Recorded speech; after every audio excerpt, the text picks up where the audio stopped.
समाजवादी के पार्षद जो रामला रोड में 5 समाजवादी पार्टी के पार्षद, उन्होंने अधिकारियों से कहा कि ये इलीगल है, ये इलीगल है। पूरे आत्मदाह करना पड़ेगा अपने बच्चों के साथ, अपने माँ बाप के साथ आत्मदाह करना पड़ेगा। हम क्या करेंगे, कहाँ से खाए, कहाँ से हमारे रोजी रोटी छीन लिया गया। सपा के गुंडों के नाम पर, सपा वालों की जालमी के नाम पर हमारे ऊपर अत्याचार किया गया। यह कागज देखे नहीं मेरे किसी ने, हमें इंसाफ चाहिए सर। सिर्फ मेरा कसूर यह था कि मैं सपा के पार्षद के खिलाफ चुनाव लड़ लिया था, उनके खिलाफ चुनाव लड़ लिया था। वो स्कूल की छुट्टियों को तोड़ दिया गया, स्कूल के बच्चे कहाँ से निकलेंगे। हर्षोल्लास के साथ ये चलाया है, उनको नहीं लगता है बहुत नाम होगा, को सामान निकालने का मौका भी नहीं दिया गया। नमस्कार, खबर फिरोजाबाद से। आज फिरोजाबाद नगर निगम के द्वारा जाटापुरी चौराहे से लेकर थाना रामगढ़ तक चलाया गया अतिक्रमण अभियान। नगर निगम की टीम द्वारा अवैध रूप से सड़क पर अतिक्रमण करने वालों के साथ नाली के ऊपर पक्का निर्माण कराने वालों पर भी की गई कार्रवाई। रामगढ़ रोड पर कुछ लोग द्वारा सरकारी जमीन पर करा दिया गया है पक्का निर्माण, उसको भी किया ध्वस्त। आज दोपहर करीब 12 बजे निगम के अधिकारी कर्मचारी सहित नगर मजिस्ट्रेट बुलडोजर लेकर जाटापुरी पहुंचे। निगम के बुलडोजर को देखते ही दुकानों के शटर धड़ाधड़ गिरते चले गए और निगम के 2 बुलडोजर अतिक्रमण तोड़ते गए। वहीं इस मामले में एक मोड़ आया जब एक दुकानदार और पार्षद ने निगम की इस कार्रवाई पर कई सवाल भी खड़े किए। एक दुकानदार ने कहा, मेरे पास जमीन का बैनामा है, लेकिन अधिकारियों ने मेरी एक न सुनी, बुलडोजर से मेरी दुकान को चकनाचूर कर दिया। यह कार्रवाई पार्षद द्वारा कराई गई क्योंकि मैं निगम चुनाव में पार्षद का प्रतिद्वंदी था। वहीं पार्षद इमरान मंसूरी ने बताया, निगम की यह निंदनीय कार्रवाई है। रामगढ़ रोड बनने के लिए करीब 1 वर्ष से पास है, लेकिन सड़क नहीं बनाई जा रही है। 20 सड़क पर बिजली के ट्रांसफार्मर रखे हुए हैं, जिन्हें हटाने के लिए करोड़ रुपए का कार्य का भूमि पूजन भी 1 वर्ष पूर्व हो चुका, लेकिन सभी कार्य ठंडे बस्ते में पड़े हैं। इस सड़क पर कई स्कूल भी हैं, क्या बच्चे भी नालियों से होकर पढ़ने जाएंगे? लोग अपने घरों में प्रवेश करने के लिए भी असमर्थ हैं। शहर में कई अन्य जगह भी अतिक्रमण है, आखिर यहाँ क्यों नहीं चलता निगम का बुलडोजर? सर, अतिक्रमण का पहले तो एक मतलब समझ में नहीं आता, अतिक्रमण नालों के ऊपर होता है या दुकानों के ऊपर होता है। दूसरी बात, मेरे पास एक नोटिस आया था 2 मई को नोटिस आने नगर निगम से आया था। इसका जवाब दीजिए आज कानूनी दायरे में। मेरे सब भाइयों ने, चचा बाबाओं ने कानूनी दायरे में नगर निगम को जवाब दिया। जवाब देने के बाद परसों से रामगढ़ रोड पर नगर निगम की एक गाड़ी चलती है जो ऐलान लगाती है कि आप लोग अपनी दुकानों के आगे के नाले को साफ कर दें, नाले से इधर हो जाएं।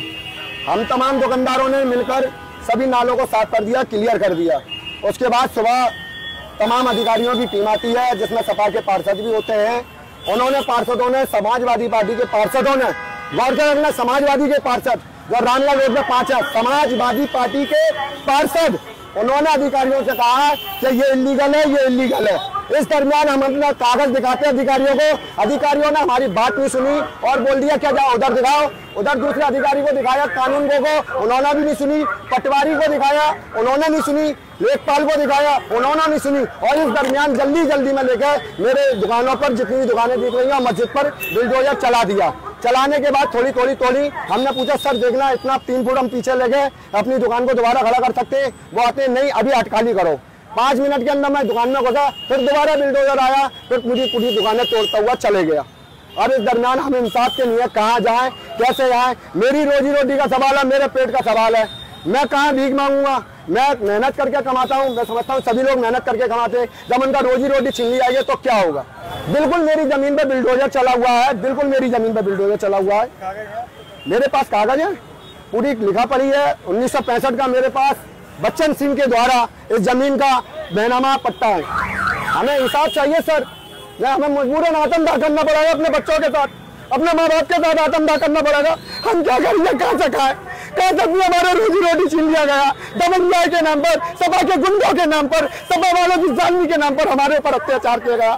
सिर्फ मेरा कसूर यह था कि मैं सपा के पार्षद के खिलाफ चुनाव लड़ लिया था, उनके खिलाफ चुनाव लड़ लिया था। उन्होंने मुझे बैठने को बोला था, मैं बैठा नहीं था, मैं चुनाव लड़ लिया था। इसकी सजा मुझे दी गई है। अरे मुझे दे देते, मस्जिद को न तोड़ते और दूसरे दुकानदारों को न देते, मुझे दे देते, लेकिन तुमने सबको दे दी।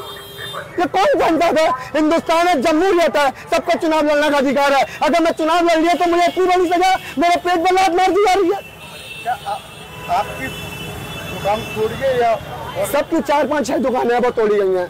बाद बाकी आगे के 3 तबारे हटाएं और किसी का नहीं गया। मुझसे बोला गया 60 फुट का रोड है, हम कुछ देने को तैयार है। आप रामगढ़ रोड को पूरा 60 फुट लगवाइए, अगर मेरी जगह पूरी जाती है मैं पूरी दूंगा, लेकिन आप 60 फुट के नाप के रोड तो बनवाइए। ये कौन सा तरीका है? कहीं पे 15 फुट, कहीं पे 20 फुट, कहीं पे 25 फुट, तो कहीं पे 60 फुट। आपके रिश्तेदारों का मकान आ रहा है तो 15 फुट जगह छोड़ दे रहे हो, आपकी दुकान आ रही है तो 20 फुट छोड़ दे रहे हो।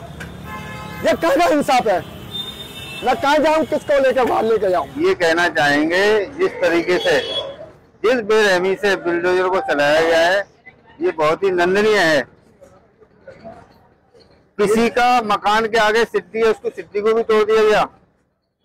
कहाँ से निकलेंगे वो? स्कूल की सिट्टियों को तोड़ दिया गया, स्कूल के बच्चे कहाँ से निकलेंगे? डॉक्टर की सिट्टी को तोड़ दिया गया। आज दिन में जो मरीज सुबह शाम आते हैं वो कहाँ से निकलेंगे? हमारे ही बीच के कुछ लोग ऐसे हैं जिन लोगों ने ये बड़ी हर्षोल्लास के साथ ये चलाया है, उनको नहीं लगता है बहुत नाम होगा। तो मेरी समझ से ये सब आज कितने घर बेरोजगार हो गए, कितने लोगों की दुकानें चली गई, उनको सामान निकालने का मौका भी नहीं दिया गया। कम से कम उनको सामान निकालने का मौका दिया जाता, उसके बाद जो भी कार्रवाई होती की जाती। मस्जिद की दुकानों को भी तोड़ दिया गया, लेकिन किसी को लगता है कि अतिक्रमण हटाने से अतिक्रमण खत्म हो जाएगा। मुझे नहीं लगता खत्म होगा। स्टेशन रोड का, बस स्टैंड का रोड बनाया गया स्मार्ट रोड। आज बस स्टैंड पे पक्के टीन के लोहे के खोखे लगा दिए गए, क्या उनको अतिक्रमण नहीं दिखता? आज स्मार्ट रोड बनाया गया है, बस स्टैंड पर लेन लगा कर 10-20 पक्के लोहे के खोखे लगाए गए हैं, क्या वो लग रहा है तो मौजूद अतिक्रमण नहीं दिखता?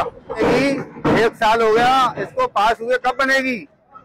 इसका वर्क ऑर्डर भी हो गया, कब उस पर काम शुरू होगा? आज पूरा रोड हो जाता है, जल भराव हो जाता है, तब अधिकारियों को नहीं दिखता, लेकिन अतिक्रमण दिखता है। बस स्टैंड पर अतिक्रमण क्यों नहीं दिखता? शास्त्री मार्ग में अतिक्रमण क्यों नहीं दिखता? अभी पार्षदों के खिलाफ जनता बोल रही है, लेकिन मैं समझता हूँ सभी पार्षदों को इसमें कोई दोष नहीं है। 1-2 जो पार्षद हैं जिनको लगता है कि अतिक्रमण चलवाने से हमारा नाम होगा, हमारे क्षेत्र का विकास होगा। मुझे नहीं लगता विकास, हमको विकास नहीं, रामगढ़ का निकास चाहिए। पानी निकले, निकास हो। लोग 4-4, 5-5 फुट में पानी में रह रहे हैं 20 सालों से। इस रोड पर कम से कम 20 ट्रांसफार्मर 20 रोड पर रखे हैं, जो आधा रोड घेरे हुए हैं। लेकिन इस वर्ष 1 वर्ष पहले ट्रांसफार्मर और पोलों को शिफ्ट करने के लिए, बीच रास्ते से हटाने के लिए 1 या 2 करोड़ 3 करोड़ रुपए का उद्घाटन हुआ था, लेकिन ये आज तक इन पोलों को, ट्रांसफार्मर को आज तक शिफ्ट नहीं किया गया। ये अतिक्रमण कब हटेगा? ये कब शिफ्ट होंगे? सरकार ने जो करोड़ों रुपए दिए थे इनको शिफ्ट करने के लिए, लेकिन आज तक इन पोलों को, ट्रांसफार्मर को शिफ्ट नहीं किया गया। अन्य विधायक जी ने उद्घाटन किया था, हम गए थे उद्घाटन में, उसमें